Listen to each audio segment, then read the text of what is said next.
Bienvenue dans Français à voix haute. Installe-toi doucement.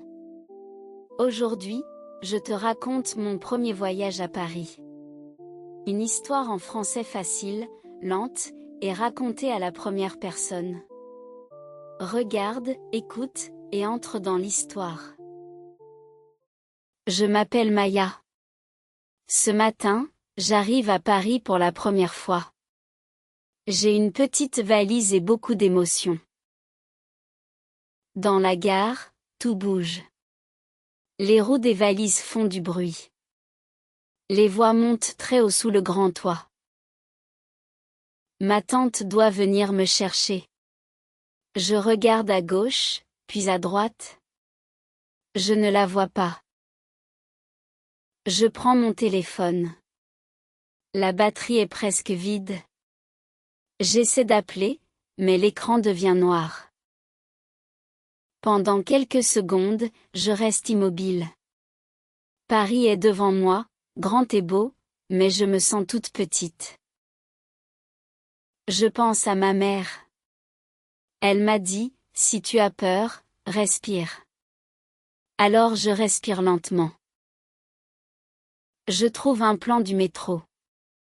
Les lignes sont bleues, rouges, vertes et jaunes. C'est joli, mais ce n'est pas simple.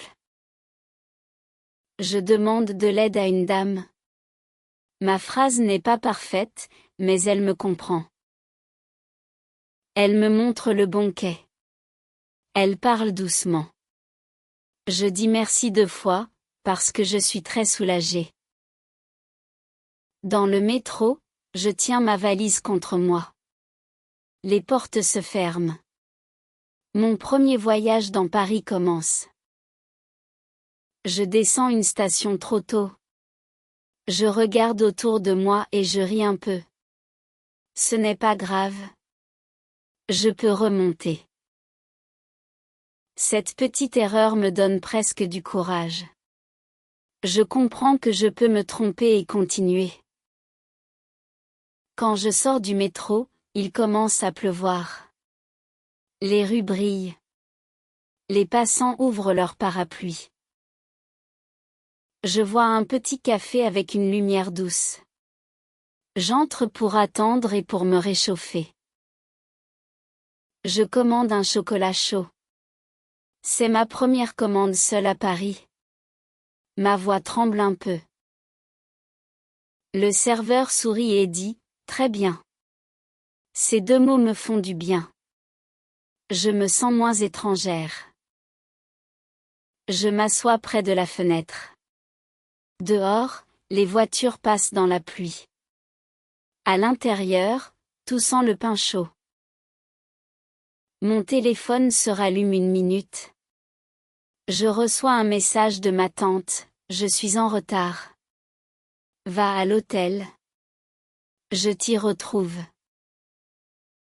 Je lis le message 3 fois. Puis je me dis, d'accord, Maya. Tu peux le faire. En sortant du café, je prends la mauvaise rue.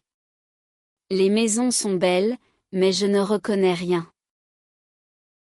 Je vois une petite librairie. J'entre pour demander mon chemin. Il y a des livres partout et une odeur de papier.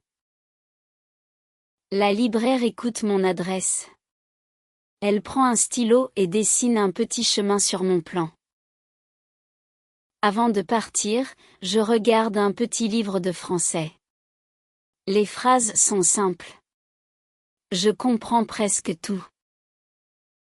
Je souris parce que, pour la première fois de la journée, je ne pense pas seulement à me perdre. Je marche ensuite près de la Seine. L'eau est grise et brillante. Les ponts semblent très anciens. Un musicien joue près du fleuve. Je m'arrête quelques minutes. La musique rend la ville plus douce. Je prends une photo, mais elle est floue. Je la garde quand même, parce que ce moment est vrai. Le vent pousse mes cheveux dans mes yeux. Ma valise cogne contre les pierres. Je suis fatiguée, mais heureuse.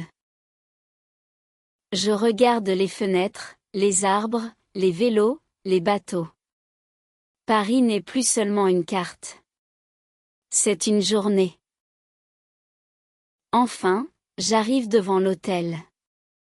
Il y a beaucoup d'escaliers. Je monte lentement avec ma valise. Le gardien m'aide à porter la valise. Il me dit, « Premier jour à Paris ?» Je réponds, « Oui. » Ça se voit? Il rit gentiment. Un peu, dit-il. Puis il me montre ma chambre et une petite terrasse au dernier étage. Je suis fatiguée, mais je veux voir la terrasse. Je laisse ma valise et je monte encore quelques marches. J'arrive sur le toit. Tout à coup, Paris est devant moi. Les toits gris brillent sous le soleil du soir. Je vois des cheminées, des fenêtres dorées, très loin, la tour Eiffel. Je n'oublierai jamais cette vue. Derrière moi, j'entends mon prénom. Ma tante arrive enfin, un peu essoufflée, avec un grand sourire. Elle me prend dans ses bras. Je sens que toute la peur du matin sort doucement de mon corps. Je lui raconte la gare, le métro, la pluie, le café, la librairie et la Seine. Elle écoute sans m'interrompre. Elle dit, « Alors, tu as déjà rencontré Paris. Pas le Paris parfait. Le vrai Paris. » Je ris, parce que c'est vrai. Mon premier jour n'était pas facile. Mais il était vivant. Le soir, dans ma petite chambre, j'ouvre mon carnet. Je veux écrire avant d'oublier les détails. J'écris, « Aujourd'hui, je me suis perdue, j'ai demandé de l'aide, et je suis arrivée. » Je dessine une tasse, une rame de métro, un pont et une fenêtre avec de la lumière. Dehors, Paris brille doucement. Les fenêtres s'allument une par une. La ville semble respirer avec moi. J'envoie un message à ma mère, « Paris est grand, mais les gens sont gentils.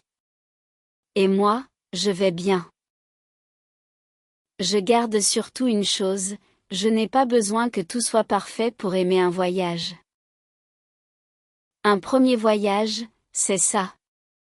On a peur, on observe, on apprend. Puis, petit à petit, on arrive. Merci d'avoir regardé cette histoire. Si tu veux pratiquer encore le français avec des histoires faciles, abonne-toi à Français à voix haute. À très bientôt pour une nouvelle aventure.